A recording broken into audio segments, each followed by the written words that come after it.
Hoje nós vamos fazer o estudo do capítulo 10 do livro de Atos dos Apóstolos. Este capítulo começa falando sobre o centurião Cornélio. Morava em Cesareia um homem de nome Cornélio, centurião da corte italiana, piedoso, temente a Deus, ou seja, um homem religioso, com toda a sua casa, e que fazia muitas esmolas ao povo e de contínuo orava a Deus. Ou seja, esse homem, da sua maneira, ele não era ainda um convertido, mas ele gozava desse privilégio de ser um homem temente a Deus, um homem religioso, e dava esmolas e orava a Deus. Este homem observou claramente durante uma visão, cerca da hora 9, ou seja, a partir das 15 horas, um anjo de Deus que se aproximou dele e lhe disse: Cornélio. Este, fixando-lhe nele os olhos e possuído de temor, perguntou: que é, Senhor? E o anjo lhe disse: as tuas orações e as tuas esmolas subiram para a memória diante de Deus. Deus ouviu a oração de Cornélio, que não era um crente. Aí eu pergunto, Deus escuta a oração de um não convertido? Aqui Deus escutou não para a salvação, mas para atender aquilo, que ele necessitava. Agora, envia mensageiros a Jope e manda chamar Simão, que tem por sobrenome Pedro. Ele está hospedado com Simão Curtidor, cuja residência está situada à beira-mar. Nós vimos no capítulo anterior, no capítulo 9, que Pedro curou Enéas em Lida, foi para Dorcas, ressuscitou Tabita, e Pedro está neste momento agora na casa de Simão Curtidor. E o anjo revela isto agora para Cornélio. Está hospedado com Simão Curtidor, trabalha com couro, cuja residência está situada à beira-mar, lá em Jope. Jope é uma cidade portuária nesta época, e hoje é uma cidade próxima de Tel Aviv. Logo que se retirou, o anjo que ele falava chamou 2 dos seus domésticos e um soldado piedoso que estava a seu serviço.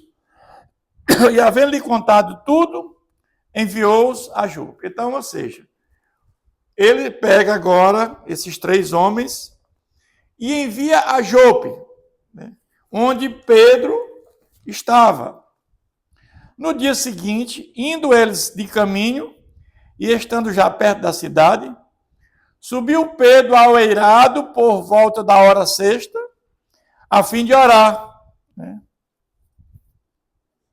Sabemos que o calendário tem hora 1ª, 6ª, 3ª, 6ª e 9ª. 1ª hora, 2ª, 3ª e 4ª. 1ª vigília, 2ª vigília, 3ª e 4ª vigília. Então, estando com fome, quis comer. Mas enquanto ele preparava a comida, sobreveio uma êxtase. O êxtase é mais ou menos um estado que se encontra uma pessoa fora de si. É mais ou menos isso. Então veio do céu. Então viu o céu aberto e descendo um objeto, como se fosse um grande lençol, o qual era baixado à terra pelas 4 pontas, contendo toda sorte de quadrúpedes, répteis da terra e aves do céu. E ouviu uma voz que se dirigia a ele: levanta-te, Pedro, mata e come. Mas Pedro replicou: de modo nenhum, Senhor, porque jamais comi coisa alguma comum e imunda. Segunda vez a voz lhe falou: ao que Deus purificou, não consideres comum. Sucedeu isto 3 vezes, e logo aquele objeto foi recolhido ao céu. Mas aqui, essa visão de Pedro muda a história da humanidade. Muda toda a história, porque essa visão vai dizer que não tem nada imundo. Que aqui nós vamos... essa visão está dizendo que não há mais distinção entre judeus e gentios. Porque os gentios, os judeus não sequer... Eles ficavam perto de o judeu jamais ficaria perto de um gentio. Ele jamais ficaria perto. Enquanto Pedro estava perplexo sobre o que seria o significado da visão, eis que homens enviados da parte de Cornélio, tendo perguntado pela casa de Simão, pararam junto à porta, que é a casa onde Pedro estava, que era a casa de Simão. Chamando, indagaram se estava ali hospedado Simão, por sobrenome Pedro. Enquanto meditava Pedro acerca da visão, disse-lhe o Espírito: então, estão aí 2 homens que te procuram. Então, o Espírito Santo diz a Pedro que estão aí 2 homens que te procuram. Levanta-te, pois desce e vai com eles, nada duvidando, porque eu os enviei. Então, aqui muda a história de toda a humanidade, porque se ele não tivesse tido essa visão, ele não teria ido. Porque jamais Pedro sairia com um gentio, com um incircunciso. E descendo Pedro para junto dos homens, disse: aqui me entendes, sou eu a quem buscais, a que viestes? Então disseram o centurião Cornélio, homem reto, temente a Deus, e tendo bom testemunho de toda a nação judaica, foi instruído por um santo anjo para chamar-te à tua casa e ouvir as tuas palavras.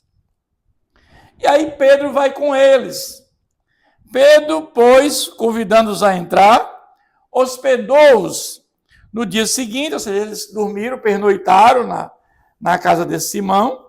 No dia seguinte, levantou-se e partiu com eles também alguns irmãos dos que habitavam em Jope, foram em sua companhia. Então, Pedro leva aqui também alguns dos irmãos de Jope, né, que em sua companhia. No dia imediato, entrou em Cesareia. Cesareia, aquela capital onde ficava normalmente é o reino, é o governador da Galileia, né? Cesareia, da Judéia, desculpem. Estava esperando por eles, tendo reunido seus parentes e amigos. Então, Cornélio, ele manda aqueles homens a Jope buscar Pedro e fica aguardando a chegada de Pedro e reúne parentes e amigos. Aconteceu que, indo Pedro a entrar, lhe saiu Cornélio ao encontro e, prostrando-lhe aos pés, o adorou. Mas Pedro levantou, dizendo: ergue-te, que eu também sou homem. Falando com ele, entrou, encontrando muitos reunidos ali. Ou seja, Pedro aqui, ele tem um entendimento correto que você não deve adorar um homem. Nós devemos apenas adorar o nosso Deus. E Pedro está dizendo que ele é um homem comum, igual a ele. A quem se dirigiu dizendo: vós bem sabeis que é proibido a um judeu juntar-se ao mesmo ou aproximar-se de alguém de outra raça. Uma recepção aqui não calorosa, né, irmãos? Porque ele diz que é proibido a um judeu juntar-se ou mesmo aproximar-se de alguém de outra raça. Mas Deus me demonstrou que a nenhum homem considerasse comum ou imundo. Como é que Pedro entende isso aqui? Pedro entende isso aqui por conta da visão que ele teve do lençol. A visão do lençol é que vai dizer agora, certo? Que aqui não considere a nenhum homem comum ou imundo. Então não há mais distinção entre judeus e gentios. É isso que aquela visão traz.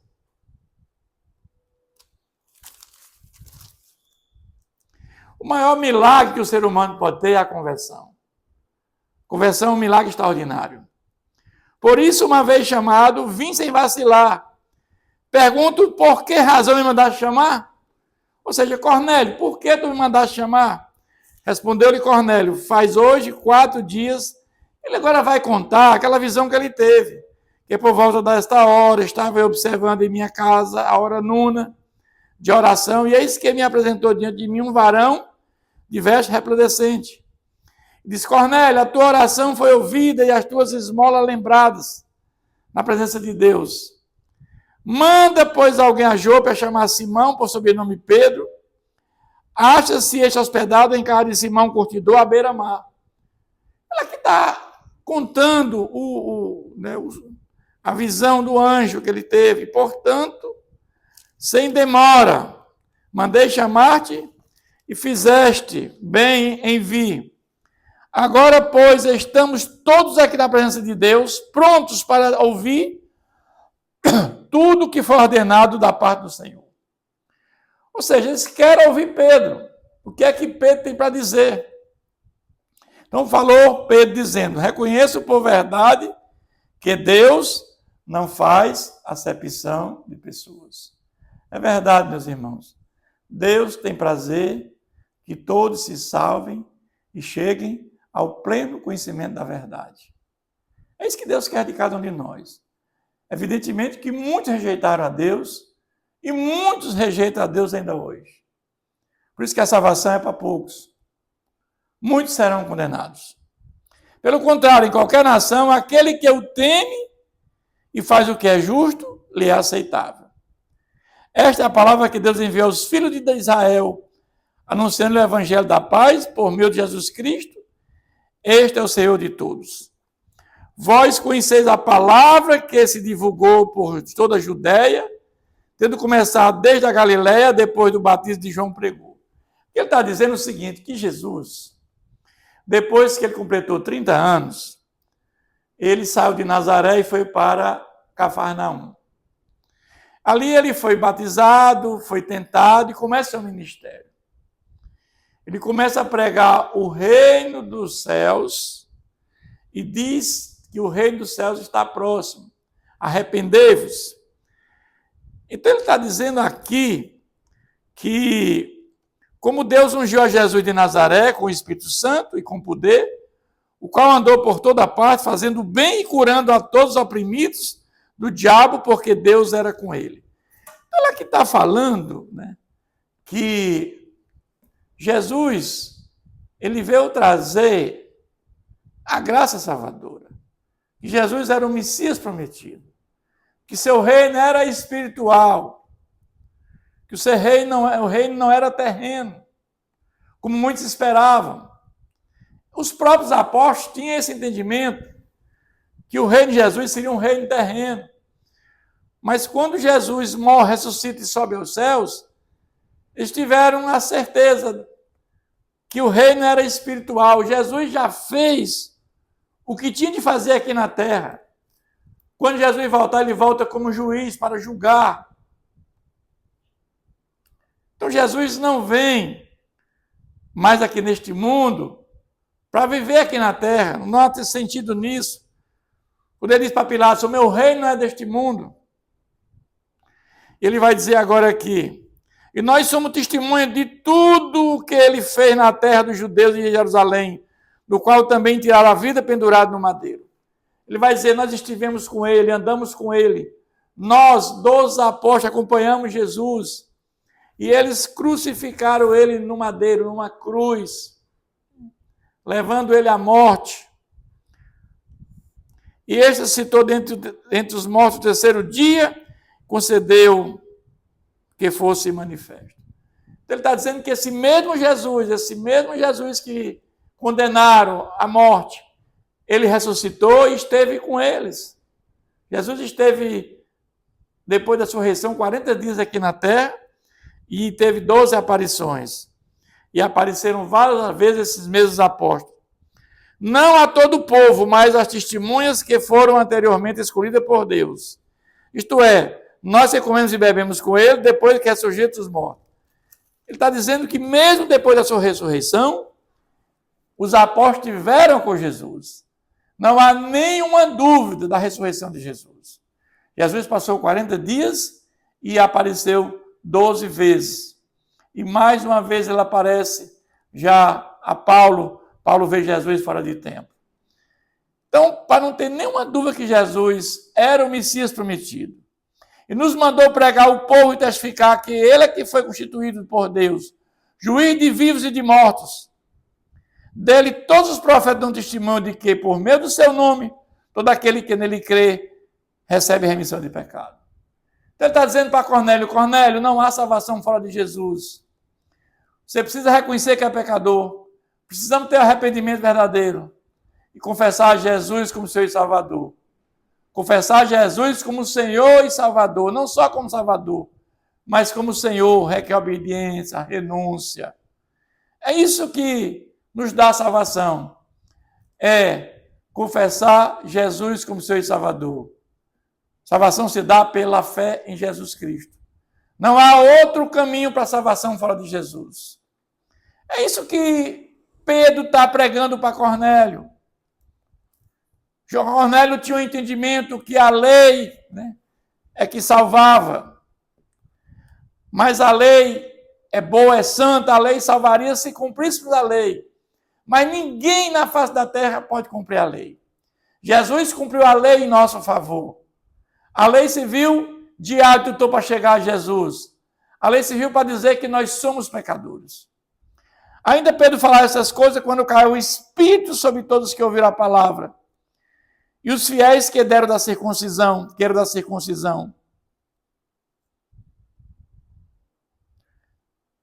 que vieram com Pedro, admiraram porque também sobre os gentios foi derramado o dom do Espírito Santo.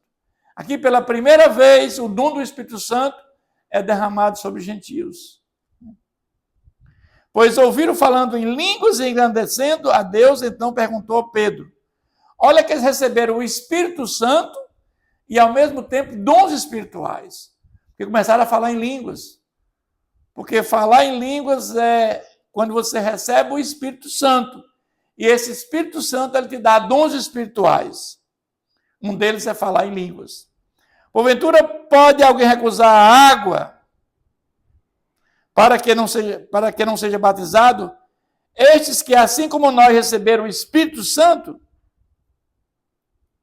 e ordenou que fossem batizados, ele conclui esse capítulo dizendo, e ordenou que fossem batizados em nome de Jesus Cristo. Então lhe pediram que permanecesse com ele por alguns dias. Meus irmãos, esse trecho é tremendo, porque esse texto aqui mostra, esse capítulo 10, que mudou a história da humanidade. A visão de Pedro, ele agora tem uma visão que não há mais distante de judeus e gentios, e que eles agora vão pregar para os gentios, porque há entendimento, é que eles tinham que pregar primeiro para os judeus, agora eles têm mais essa consciência que tem que pregar também para os gentios, que Deus quer a salvação de todos.